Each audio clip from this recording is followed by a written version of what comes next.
Okey, baik. Ada kembali kita bersama lagi dan khususnya kepada bis kita yang berkecimpung ya dalam dunia petani, peladang dan juga nelayan. Satu kabar gembira sebetulnya yang ingin kita kongsikan bersama pada pagi ini. Semuanya berbentuk kepada informasi ya, iaitu pemenang Anugerah Belia Harapan Hari Petani, Peladang, Nelayan 2022 akan mengongsikan mengenai dengan pertanian dan juga agri makanan. Baik, narasumber yang kita maksudkan pada pagi ini iaitu bersama dengan seorang pengusaha iaitu Tuan Lim Jun Hong bersama kita di studio 4 Rampai Pagi pada pagi ini. Kita ucapkan selamat datang Lim. Hello. Ya, apa kabar?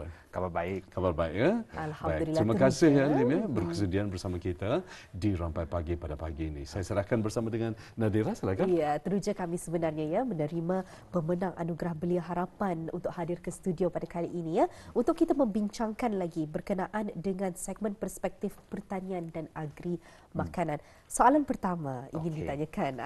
Jadi bila sebenarnya tuan mula bergiat ni dalam bidang pertanian ni dan sebenarnya dalam syarikat tuan sendiri, sejauh mana ia sudah menghasilkan produk pertanian ini?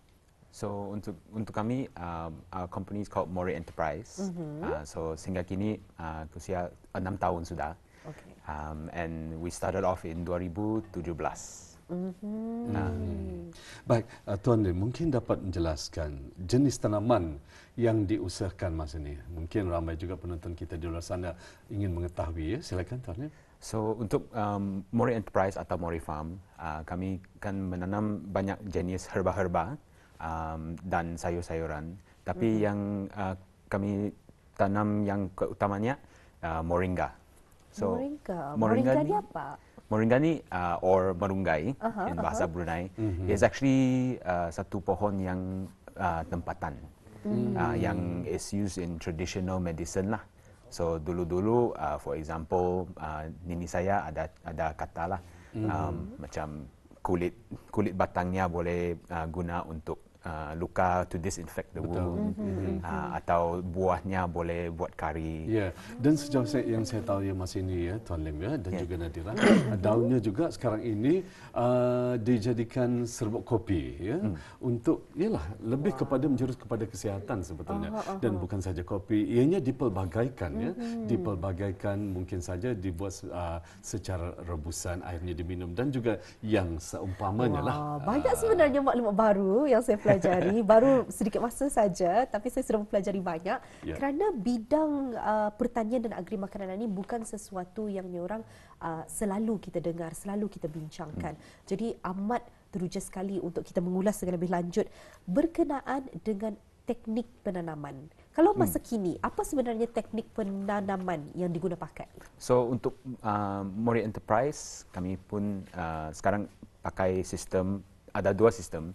Satu sistemnya permaculture, which means permanent agriculture, dan kami pun pakai organic practices.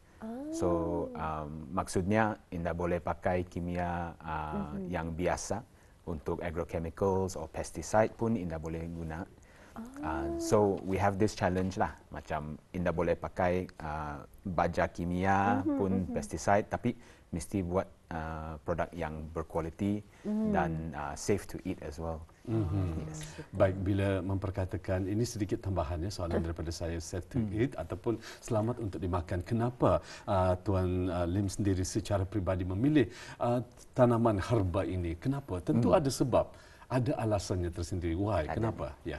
So untuk merunggai itself banyak manfaatnya. You know, Tuan just mentioned.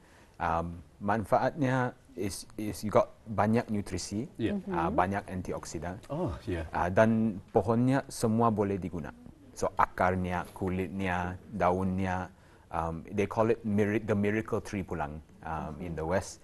So kami utamakan bahagian daunnya untuk buat produk kami lah. So daunnya kami proseskan ke serbuk segar dan teh.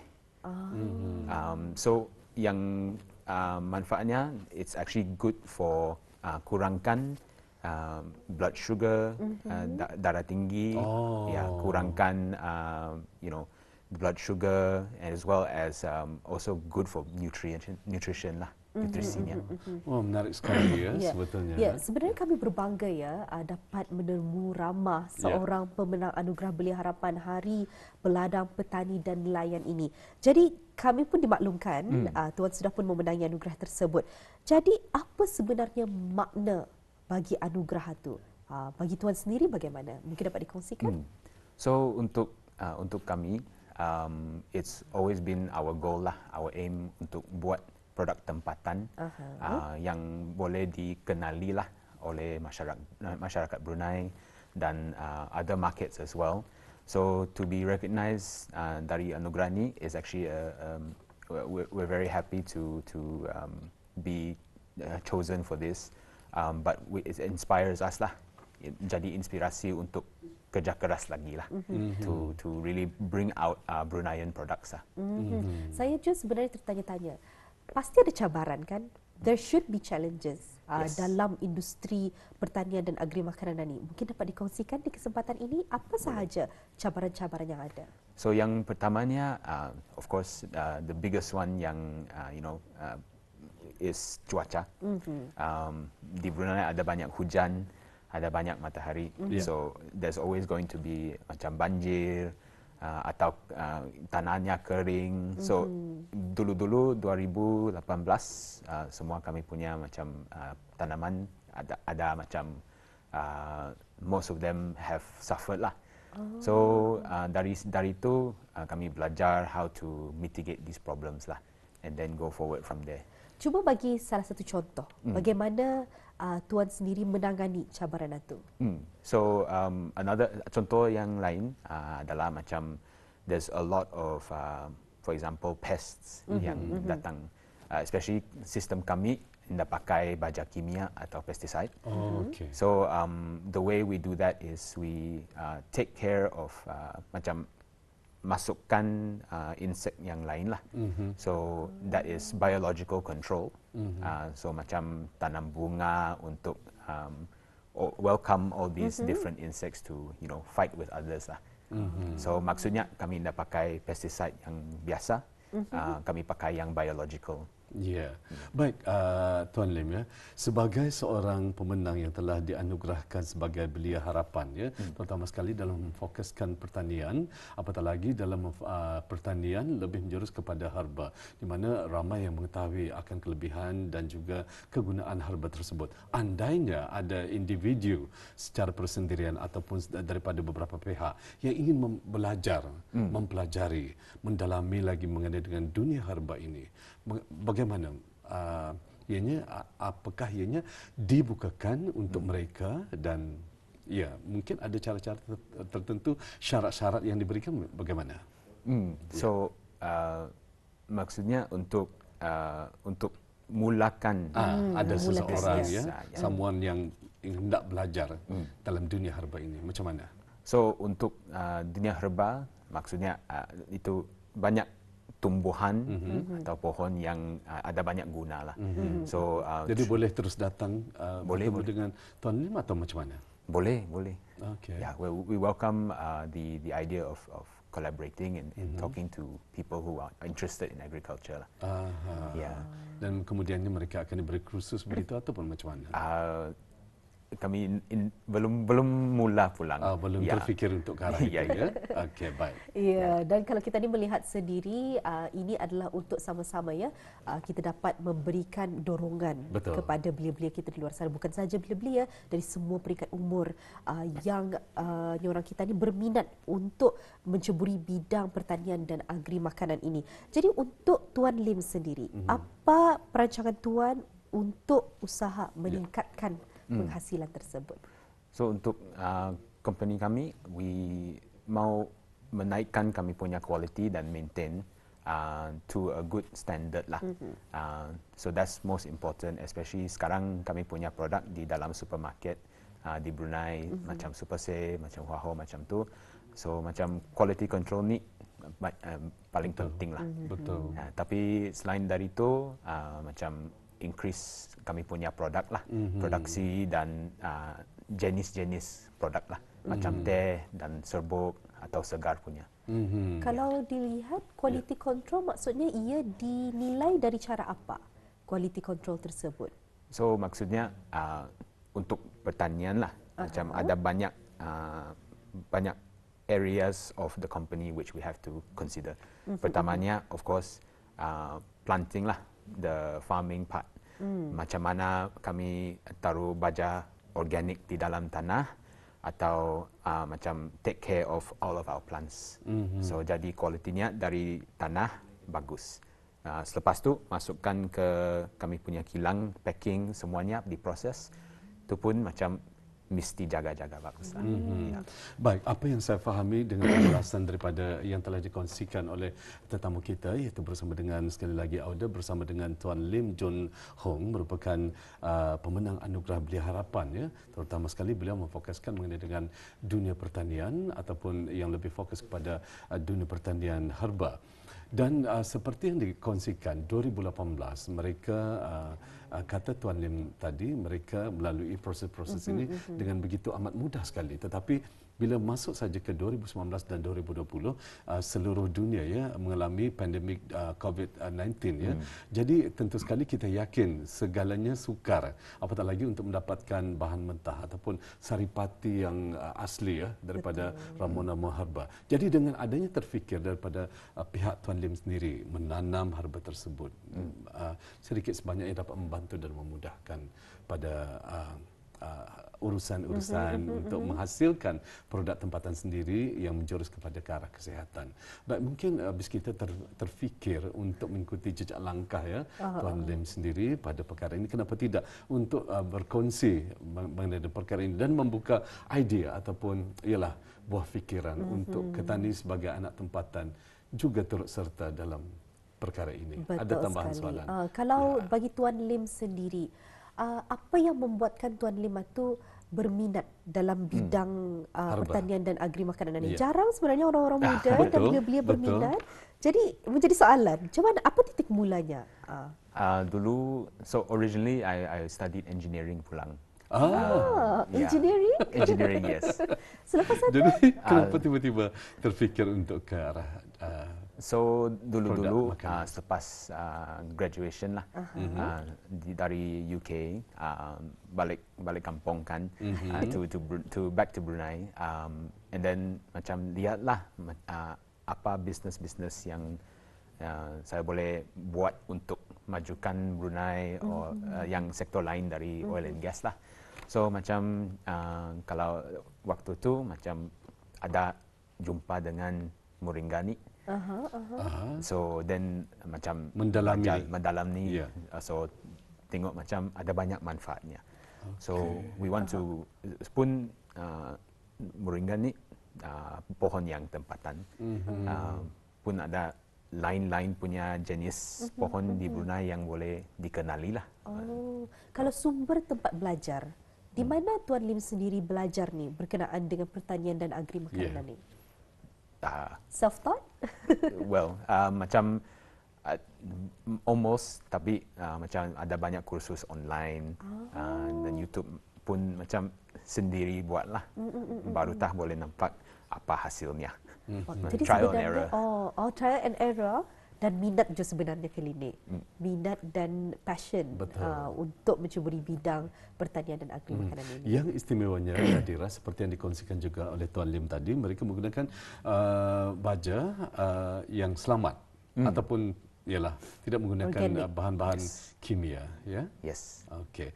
Jadi untuk perancangan sekali lagi tadi rakan saya Nadira pun ada menanyakan mengenai dengan perancangan dia masa akan datang selain daripada maronggai, ya. Yes.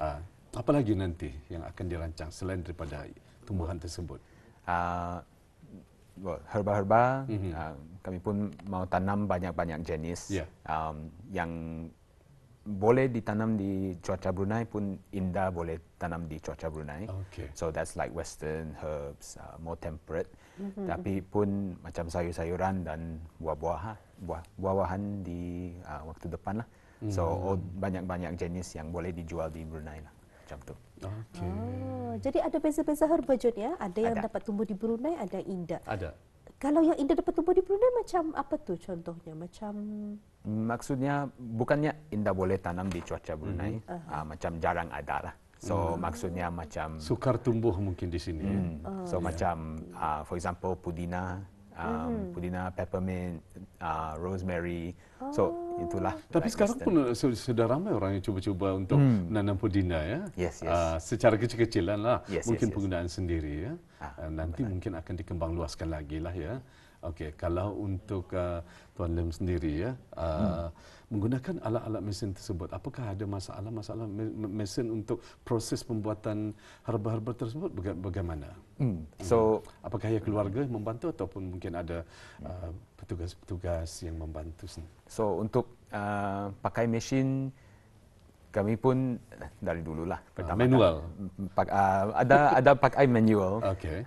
Supaya mesin ni macam banyak barulah, mesti belajar baru. So jarang ada mesin ni di Brunei lah, macam mesin teh, packing kami sendiri packing pun di kilang kami, macam dryers, so keringkan herba-herba tu. So of course all these things kami mesti sendiri buat maintenance, sendiri belajar. So macam supaya we import it from overseas pulang. Since there's no manufacturer di local manufacturer kan. So kami pun mesti sendiri jadi maintenance team pulang. Itulah kata orang kan ya, usaha tangga kejayaan. Betul Kalau hendak sekali. seribu daya, tak hendak seribu dalih. Betul sekali. Ya. Kita melihat ya, orang kita ni minat dan dorongan daripada Tuan Lim sendiri untuk mencuburi bidang pertanian dan agri makanan ni. Pastinya di luar sana, walaupun indah ramai, ada yang berminat dalam bidang ini. Apa yang Tuan Lim dapat kongsikan untuk sama-sama mendorong mereka juga mencuburi bidang pertanian dan agri makanan ini? So untuk sektor pertanian, macam indah sesuatu yang senang. So macam ada banyak challenges and obstacles. So kami pun dari dulu macam ada banyak manis pahit yang kami lalui lah. So but as they say lah, sikit-sikit jadi bukit. So I have to take small steps and solve your problems slowly one by one. Selepas tu from there you can see, boleh nampak lah kita punya hasil di tangan kita lah. Jadi perlunya ada kesabaran ya, be patient ya, sentiasa sabar dan juga fokus dengan apa yang ketani buatlah sebetulnya ya, apa yang ketani hendaki ataupun apa yang ketani cita-citakan sebetulnya ya. Betul sekali dan mudah-mudahan ya segala perkongsian bagi segmen wawancara pada kali ini bersama dengan pemenang anugerah Belia Harapan Hari Peladang, Petani dan Nelayan ini dapat lagi menyuntik semangat dan inspirasi di dalam jiwa belia-belia kita ni. Mencuburi bidang sesuatu bidang yang jarang dicuburi ramai. Tapi walaupun yang jarang dicuburi ramai, tapi kini ada peningkatannya bagi mereka-mereka yang berminat, malahan di institusi-institusi tinggi pendidikan pun ada dibukakan kursus-kursus dan course ya, bagi dalam bidang pertanian ini dan harapnya segala perkongsian ini dapat juga memberi manfaat kepada habis kita semua. Takut kadang-kadang sering kita dengar ya, kadang-kadang ada yang memperkatakan mengenai dengan alah peluang pekerjaan di tempat petani amat terhad sekali lah itu dan inilah. Jika tadi jadikan perkara tersebut sebagai alasan, mungkin dunia ini kita pandang sempit. Tetapi jika kita coba untuk memandang lebih jauh lagi, sebetulnya peluang sebetulnya dalam dunia pekerjaan ataupun sesuatu yang dapat disifatkan sebagai penghasilan untuk menjana pendapatan ketani, kenapa tidak ketani ikut jejak langkah sendiri? Sebetulnya peluang tersebut ada. Pihak kerajaan sering membantu, contohnya daripada pihak DIR sendiri ya, mungkin membantu tempat-tempat untuk ketani bercucuk tanam ataupun menghasilkan sesuatu yang ketani berjasa pada bumi, maka hasilnya akan ketani terima. Wah, luar biasa sekali ya perkongsian Dok Iskandar pada kali ini dalam segmen pertanian untuk membuka minda kita. Mungkin selepas ini Dok Iskandar pula pemenang anugerah. Sebab itu saya tadi bertanya satu persatu macam mana cara melalui dalam proses inilah ya untuk yang menjadi seorang pengusaha yang jitu. InsyaAllah. Jadi di kesempatan ini sebelum kita menutup wawancara ni, Tuan Lim, ada kata-kata terakhir untuk penonton-penonton kita ni di luar sana? Silakan. Untuk kami, we will continue to kerja keras There's no doubt about it. We want to make sure our products macam boleh dikenali bukan saja untuk masyarakat Brunei, tapi we hope to create a brand lah, that can go beyond Brunei. So kami punya goal ni to actually bring a taste of Brunei overseas pulang. Yeah. But yes, apart from that, thank you very much. Ya, mudah-mudahan ya kita juga mendoakan semoga terus maju jaya lagi ya dalam dunia perniagaan khususnya. Terima kasih. Baik, terima kasih kami ucapkan sekali lagi kepada tetamu kita iaitu bersama dengan Tuan Jun Hong, merupakan pengusaha yang mudah-mudahan insya-Allah berjaya ya dengan bidang yang beliau ceburi pada saat ini. Kami doakan agar segalanya dipermudahkan, apapun perancangan-perancangan dapat berjalan dan dilaksanakan selari dengan apa yang telah dirancang. Ya.